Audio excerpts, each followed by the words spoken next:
بسم اللہ الرحمن الرحیم۔ شروع اللہ کے نام سے جو نہایت مہربان اور رحم کرنے والا ہے۔ کافروں کا فریب اور حضرت علی کی دانشمندی۔ جس رات رسول اللہ صلی اللہ علیہ وسلم نے مدینہ کی طرف ہجرت فرمائی، اس رات نے دو عظیم انسانوں کو عظمت کی بلندیوں پر فائز کر دیا۔ وہ دو انسان حضرت ابوبکر صدیق اور حضرت علی مرتضیٰ رضی اللہ تعالی عنہ تھے۔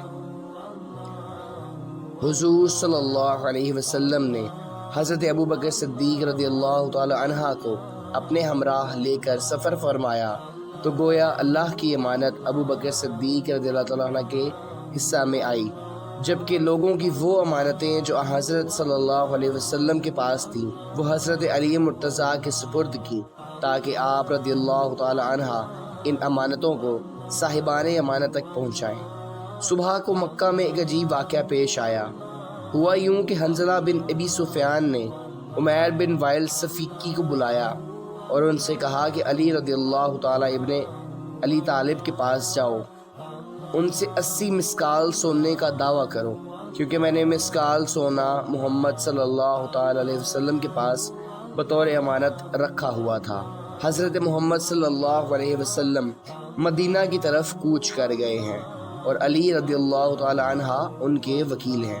جا کر کہو آپ میری امانت مجھے واپس کیجیے۔ اگر علی رضی اللہ تعالی عنہ تم سے گواہ طلب کریں تو ہماری گواہی قریش کی تمام جماعت دے گی۔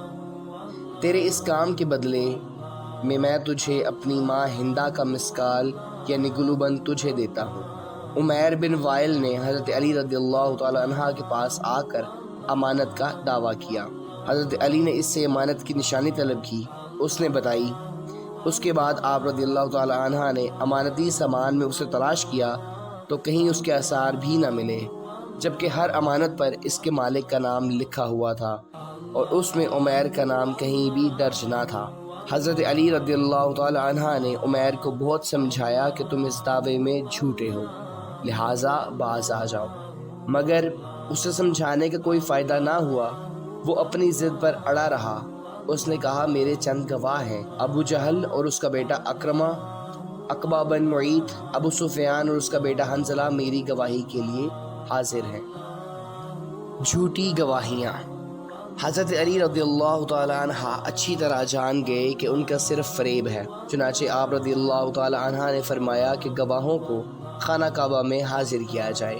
پھر آپ رضی اللہ تعالی عنہ نے عمیر کو ایسی جگہ طلب کیا کہ گواہ عمیر کی بات نہ سن سکے۔ آپ رضی اللہ تعالی عنہ نے فرمایا برادر صفیف، بتائیے یہ امانت آپ نے کس دن کہ کس وقت رسول اللہ صلی اللہ علیہ وسلم کے سپرد کی تھی؟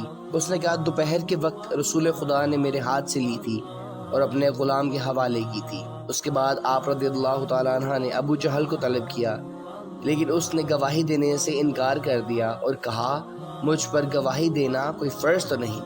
پھر آپ نے ابو سفیان کو بلوایا اور اس سے یہی سوال کیا۔ ابو سفیان نے کہا غروب آفتاب کے وقت محمد صلی اللہ علیہ وسلم کے حوالے کی اور آپ صلی اللہ تعالی علیہ وسلم نے اپنی جیب میں ڈالی۔ پھر حنظلہ کو بلوایا، اس نے گواہی میں کہا کہ عین دوپہر کا وقت تھا جب یہ امانت محمد صلی اللہ علیہ وسلم نے لی، اپنے ہاتھ میں رکھتے تھے، یہاں تک کہ عمیر واپس آ گیا۔ پھر عقبہ کو بلایا اور اس سے سوال کیا۔ عقبہ نے جواب میں کہا محمد صلی اللہ تعالی علیہ وسلم نے یہ امانت عصر کے وقت لی اور فوراً اپنے گھر بھیج دیا۔ پھر اکرمہ کو بلایا، اس سے سوال کیا۔ اس نے جواب میں کہا محمد صلی اللہ علیہ وسلم نے یہ امانت طلوع آفتاب کے وقت لی اور اس امانت کو فاطمہ بنت اسد کے گھر روانہ فرمایا تھا۔ اور جب عمیر نے مختلف اور متضاد شہادتیں سنی تو اس کا رنگ اڑ گیا اور جان گیا کہ اس حرکت میں اس کی رسوائی ہوئی ہے اور اسے مزید ذلت کا سامنا کرنا پڑے گا۔ چنانچہ اس کا رنگ زرد ہو گیا، چہرے پر ہوائیاں اڑنے لگیں۔ علی المرتضیٰ رضی اللہ تعالی عنہ نے فرمایا اے عمیر، تیرا رنگ زرد ہو گیا ہے اور میں تجھ میں کیوں تبدیلی آ رہی ہے؟ مدعی کا اقرار۔ عمیر نے کہا علی رضی اللہ تعالی عنہ، میں نے جو دعویٰ کیا وہ دراصل کسی کا مکر و فریب تھا۔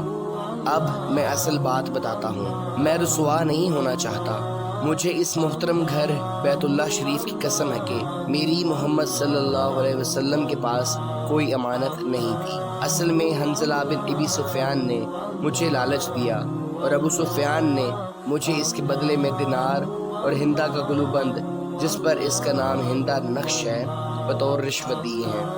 میں انہیں واپس کرتا ہوں۔ چنانچہ قریش کے سر خجالت سے جھک گئے۔ اس وقت علی المرتضیٰ نے فرمایا وہ تلوار لائی جائے جو گوشہ خانہ میں موجود ہے۔ چنانچہ آپ رضی اللہ تعالیٰ عنہ نے وہ تلوار لی اور ابو سفیان کے سامنے رکھی اور فرمایا کہ اس تلوار کو پہچانتے ہو؟ ابو سفیان اور اس کے گروہ نے کہا ہاں، یہ تلوار حنظلہ کی ہے، یہ وہ تلوار ہے جو چوری ہو چکی ہے۔ حضرت نے فرمایا ہاں، یہ تلوار حنظلہ کی ہے، لیکن اسے کسی نے چرایا نہیں ہے، بعید ہے کہ تمہارا مکر و فریب مجھ پر کارگر ہو۔ اس وقت آپ رضی اللہ تعالیٰ عنہ نے فرمایا اگر تو سچ کہتا ہے تو بتاؤ تمہارا غلام مخلا اسود کہاں ہے؟ ابو سفیان نے کہا کسی کام کے لیے طائف گیا ہوا ہے۔ حضرت نے فرمایا تجھ پر افسوس ہے کہ اس کے بعد تو نے اسے دیکھا ہے، اگر تو سچا ہے تو اسے حاضر کر۔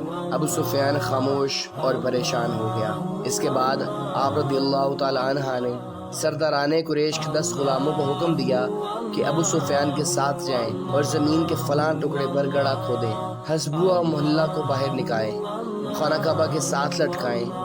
لوگ اکٹھے ہو گئے اور قتل کے سبب کا سوال کرنے لگے۔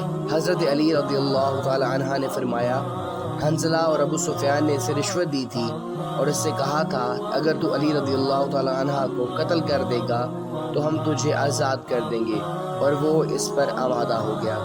حنظلہ نے اس کو تلوار دی، وہ اندھیرے میں چھپ کر بیٹھ گیا تاکہ مجھے قتل کرے۔ جب میں اس کے قریب گیا تو وہ کھڑا ہو گیا تاکہ تلوار سے میرے سر پر وار کرے۔ میں نے اسے تلوار کھینچ لی اور ایک ضرب سے اسے قتل کر دیا، اور یوں اس کے مکر و فریب کا کوئی نتیجہ برآمد نہ ہو سکا۔ عمیر نے جب یہ داستان سنی تو اس کا دل نور اسلام سے روشن ہو گیا اور اس نے کہا اشہد ان لا الہ الا اللہ واشہد ان محمدا عبدہ اور رسولہ۔ حضرت علی اس واقعہ کے بعد ہجرت فرما کر مدینہ چلے گئے۔